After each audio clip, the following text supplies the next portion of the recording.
The courtroom lights buzzed softly above as Aisha Reynolds, a 32-year-old black woman, sat at the plaintiff's table, her fingers clenched tightly together.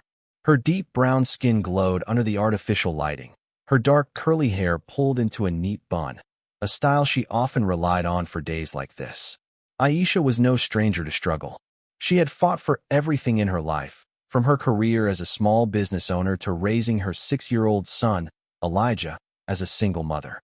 Growing up in a modest neighborhood in Atlanta, Georgia, Aisha learned early on that the world didn't always play fair, especially not for people like her. She was intelligent, determined, and well-spoken, but she also carried the burden of constantly having to prove herself. No matter how much she prepared, there was always an underlying fear that her voice wouldn't be heard. Today, that fear was real.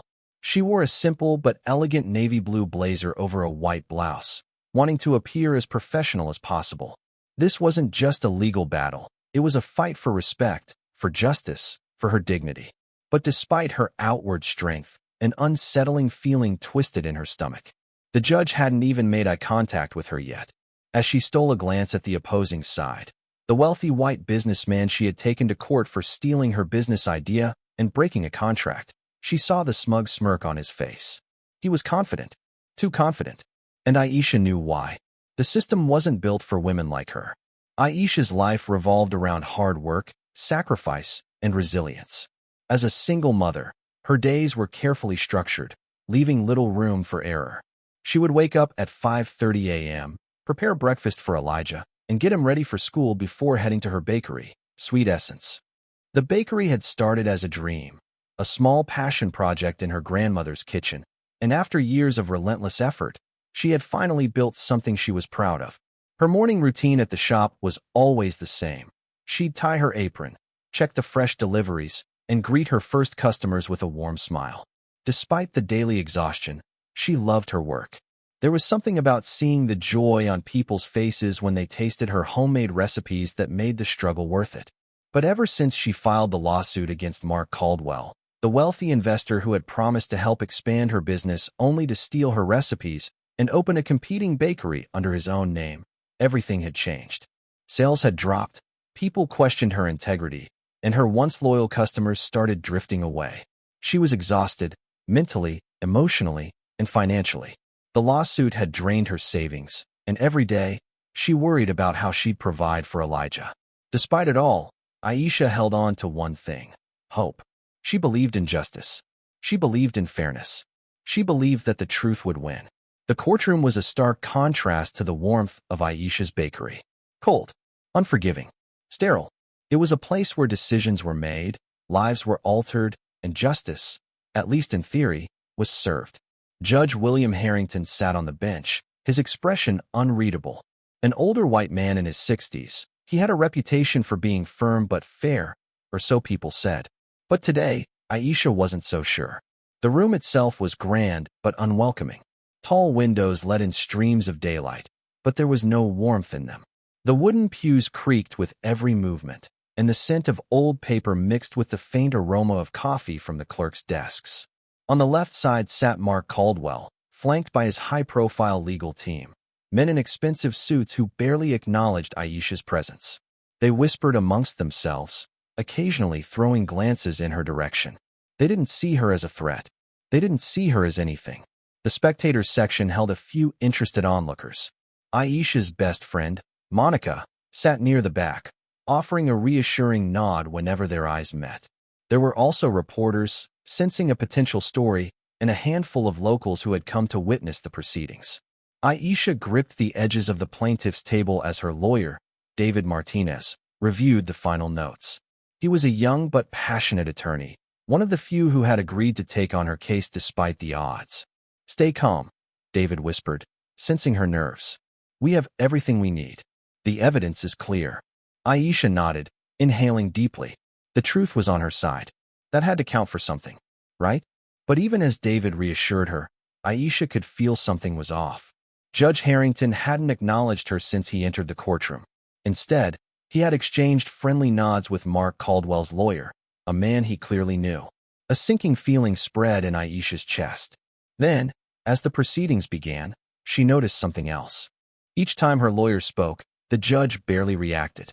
But when Caldwell's team presented their defense, Harrington nodded along, occasionally offering small affirmations.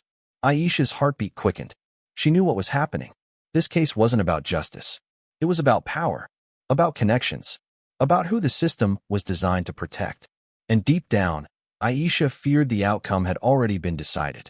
The courtroom air was thick with tension as Judge William Harrington adjusted his glasses and cleared his throat. The proceedings had been underway for nearly an hour, with Aisha's lawyer, David Martinez, meticulously laying out their case.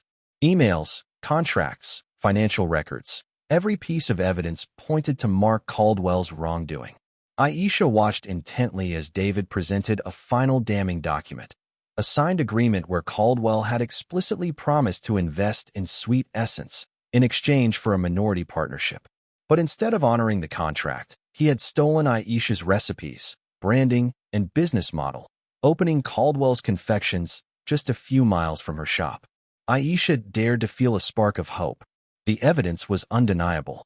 But then, Caldwell's lead attorney, Richard Lawson, stood up, flashing an infuriatingly smug smile. "Your Honor," he said smoothly, "while my client respects Ms. Reynolds' passion for her work, there is no substantial evidence proving he stole anything.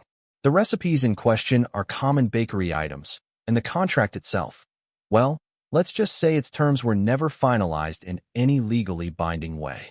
Aisha's breath caught in her throat. Not legally binding? That contract was the foundation of her case. David immediately objected. "Your Honor, that's completely inaccurate. The agreement was signed by both parties. If Mr. Caldwell now claims it wasn't binding, why did he sign it in the first place?" Judge Harrington barely glanced up. Objection overruled. Aisha's heart dropped. Then, before David could press further, Judge Harrington leaned forward and said the words that would change everything. "This court finds no sufficient grounds for a lawsuit. The case is dismissed." For a split second, silence engulfed the courtroom. And then, chaos erupted. Aisha felt like the ground had been pulled out from under her. Her mind struggled to process the words. Dismissed? Just like that? She blinked, glancing at David, who looked just as shocked. "Your Honor," he began, "this decision contradicts all evidence presented." Judge Harrington raised a hand, cutting him off. "I've made my ruling, Mr. Martinez." Aisha's fingers dug into the wooden table. Her stomach churned with disbelief, anger, and something deeper, betrayal. She had played by the rules. She had come prepared, fought fairly, believed in the justice system. And it had failed her. Meanwhile, Mark Caldwell smirked, shaking hands with his attorney. His victory was expected, inevitable. He turned toward Aisha, his voice dripping with fake sympathy. "No hard feelings, Miss Reynolds. Business is business." Aisha's hands clenched into fists. Her body tensed, her breath quickened. A storm was brewing inside her, years of frustration boiling over in an instant. From the gallery, Monica stood up. "This is ridiculous. You just let a thief walk free." Others murmured in agreement. But Judge Harrington remained unfazed. "Security, remove anyone who disrupts court proceedings." Aisha had lost, but something inside her refused to stay silent. As Aisha walked out of the courthouse, the weight of what had just happened settled on her shoulders. Her bakery was at risk. Her financial stability was crumbling. She had fought for her business, her dignity, and she had been dismissed like she didn't matter. Monica stormed out behind her, furious. "This is a damn joke. How could he dismiss your case like that?" Aisha exhaled sharply, rubbing her temples. "Because this system isn't built for us, Monica. It never was." Monica shook her head. "I'm not accepting this. We need to fight back." But how? Aisha had poured her last savings into this case. She had no more resources, no more legal options. As she stood on the courthouse steps, staring at the city skyline, her entire future felt uncertain. What she didn't know yet, this fight wasn't over. And the real chaos was about to begin. The courthouse steps became a battleground. Journalists swarmed, microphones shoved toward Aisha's face. The news of the case dismissal had already spread. Cameras flashed, and a reporter from Channel 7 News spoke urgently into her mic. Shocking developments today as Judge Harrington dismisses a high-profile case involving alleged business theft. Aisha Reynolds, the plaintiff, was visibly shaken, and the courtroom erupted in outrage. Aisha barely heard them. Her pulse thundered in her ears. Monica, however, was livid. "Y'all really gonna let this slide?" she snapped at the reporters. "A black woman builds something from the ground up, has it stolen, and the system just shrugs? Where's the justice?" Suddenly, a commotion at the side of the courthouse pulled everyone's attention. Protesters had gathered. Signs reading "Justice for Aisha" and "Hold Caldwell Accountable" were hoisted into the air. Social media had done its job. The moment Aisha's case had been thrown out, Monica had posted a video calling out the corruption. It went viral within minutes. #JusticeForAisha started trending. And then, the chaos peaked. A group of activists tried to block Caldwell's car as he exited the courthouse, demanding answers. Caldwell smirked at the cameras, waving like a politician. His security pushed people back as he slipped inside his black SUV. Aisha had never felt rage like this before. She had lost in the courtroom. But now, the court of public opinion was on her side. That night, Aisha sat in Monica's apartment, staring at her phone. Hundreds of messages flooded in. Customers, fellow business owners, lawyers, activists. Some offered legal advice, others wanted to organize protests. And then, a call from David, her lawyer. "Aisha, listen to me," he said urgently. "I know you're upset, but we have options. There's something we can do." Aisha sighed. "What?" "The case was dismissed. We appeal. And not just that, we go public. This case didn't just affect you. It's about the system that let Caldwell get away with it." Monica's eyes lit up. "Oh, we're already ahead of you. We got news outlets asking for interviews." Aisha hesitated. She wasn't used to this. She wasn't an activist. She was a baker, a woman who had put her heart into her business. But then, she thought of Caldwell. Smug. Untouchable. Untouched. Her grip tightened around her phone. No, he wouldn't get away with this. Aisha sat in the dimly lit room, staring at her laptop screen. Her mind raced. For years, she had believed that if she worked hard, played fair, and followed the rules, success would come. But today had shattered that illusion. She thought about her late father, a man who had always preached honesty, integrity, and faith in the system. He had believed that if you did right, the world would do right by you. That was a lie. Aisha clenched her fists, anger burning deep in her chest. She had spent the last 5 years building sweet essence from nothing. Late nights, early mornings, sacrificing sleep, friendships, pouring her entire soul into something she believed in. And then, Mark Caldwell had stolen it with a signature and a smirk. And the system had let him. She thought of all the small black-owned businesses that had been shut down, stolen from, overlooked, and dismissed.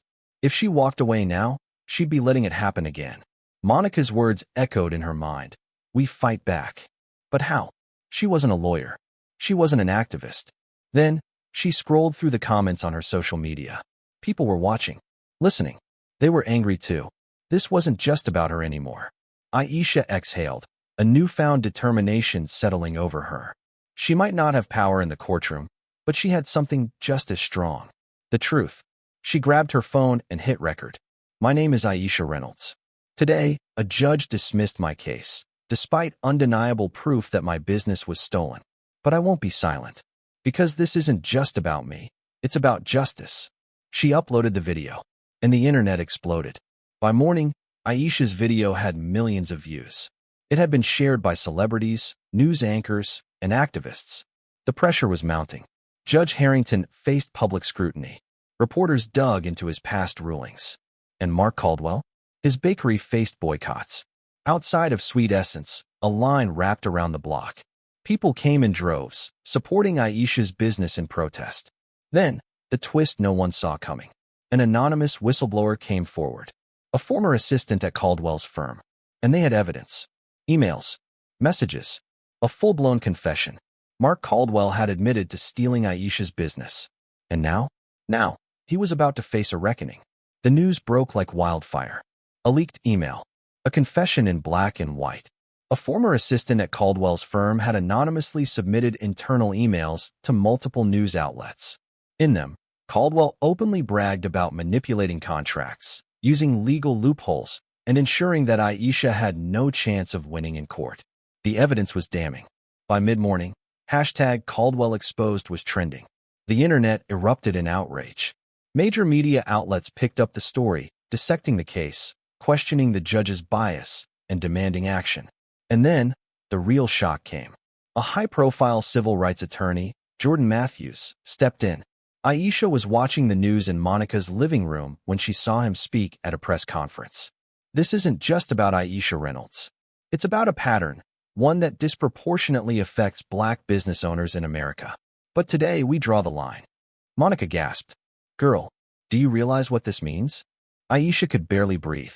She was no longer fighting alone. Then came the phone call. David, her lawyer, his voice electric with excitement. Aisha, we're taking this back to court. And this time, Caldwell won't be able to hide. The courtroom was packed. Reporters, activists, and everyday citizens filled the benches. This time, the energy was different. Aisha sat beside David, her heart pounding as the new judge, a woman, Judge Celeste Carter, called the court to order. Caldwell, looking far less smug, sat stiffly beside his high-powered legal team. His confidence was gone. And then, the evidence was presented. The leaked emails. The confessions. One after another, documents were displayed on the large courtroom screen. Caldwell's own words betrayed him. Gasps rippled through the room. And then, the final blow. The whistleblower, the assistant who had leaked the emails, had agreed to testify. Mark Caldwell knew exactly what he was doing, she said, her voice steady but sharp. He laughed about it, said she'd never be able to fight back. Aisha swallowed hard. All this time, she had thought she was powerless, that the system would always protect men like Caldwell. But now, the truth had ripped through the lies. And it was undeniable. Aisha sat in stunned silence as the courtroom murmured, the weight of the moment sinking in. She had fought so hard. She had doubted. She had nearly given up. But now, as she looked across the room and saw Monica wiping away tears, the rows of supporters nodding in solidarity, the journalists scribbling furiously, she felt something she hadn't in a long time. Hope. Then, Judge Carter spoke. Her words rang through the courtroom, clear and sharp. Based on the overwhelming evidence presented, this court finds sufficient grounds to reinstate Ms. Reynolds' case against Mark Caldwell. Furthermore, we will be conducting an investigation into the previous dismissal of this case. Gasps, cheers, shocked murmurs. Aisha covered her mouth, tears welling in her eyes. She had won. Not the full battle, not yet. But this was the turning point. Caldwell's legal team scrambled, whispering furiously. He looked pale, sweat forming at his temples. The judge wasn't done. Additionally, the court is issuing an immediate injunction on the defendant's business operations pending further review. That was it. The knockout punch. Aisha felt Monica squeeze her hand. Tightly. They had fought back. And they had won. For the first time since this nightmare had started, Aisha could finally breathe. Aisha stepped out of the courthouse and was immediately surrounded by reporters. Microphones, flashing cameras, and a swarm of voices filled the air. Ms. Reynolds, how do you feel about the judge's decision? What's your message to Mark Caldwell? Do you think justice has been served? Aisha took a deep breath. For the first time, she wasn't afraid to speak. She met their eyes, her voice steady. This isn't just about me. It's about fairness. It's about accountability. It's about making sure this never happens again, to anyone. The crowd erupted in applause. Monica grabbed Aisha's hand, whispering, "You did it, girl." But Aisha wasn't done yet. A week later, she announced her next move. Standing in front of a packed room of journalists, lawyers, and activists, she made her statement clear. She was filing a formal complaint against Judge Warren, the one who had dismissed her case without cause. No one should ever have to fight this hard just to be heard. That moment solidified something deeper. Aisha was no longer just a victim. She was a fighter, an advocate, a force to be reckoned with. Aisha's case gained national attention. People across the country rallied behind her. Her business, once on the verge of collapse, was now thriving. Customers flooded her website with orders, showing their support not just for her products, but for what she stood for. And then, the biggest surprise of all, a nonprofit organization reached out. They wanted her to partner with them to help small Black-owned businesses navigate legal battles and fight discrimination. Aisha hesitated at first. She wasn't a lawyer. She wasn't an activist. But then she thought about all the people who had fought for her. The strangers who had stood outside that courthouse, demanding justice. The people who had believed in her when she didn't believe in herself. So she said yes. She started speaking at community events, sharing her story, empowering others to stand up for themselves. She was no longer just a business owner. She was a leader. Late one night, Aisha sat alone in her shop, looking around. A year ago, she had felt like her world was ending. She had felt powerless, like the system had already decided her fate. Now, she saw her business thriving. She saw the faces of people she had inspired. She saw a future she had fought for. Monica walked in, holding 2 cups of coffee, thinking deep thoughts. Aisha smiled, just realizing how much can change when you refuse to give up. Monica sat beside her, raising her cup. To fighting back. Aisha clinked her cup against hers. To winning. And for the first time in a long time, she felt at peace. Outside her shop, a young black woman hesitated before walking in. She held a notebook in her hands, a business plan, a dream, a hope. Aisha saw her through the window and smiled. She knew that look. She had been that girl once. She walked to the door and held it open. "Hey there, come on in." The woman stepped inside, her nervous expression shifting into a smile. "I heard about your story, and I think I need your advice." Aisha nodded. This was just the beginning. Because now, she wasn't just fighting for herself. She was fighting for all the people who would come after her.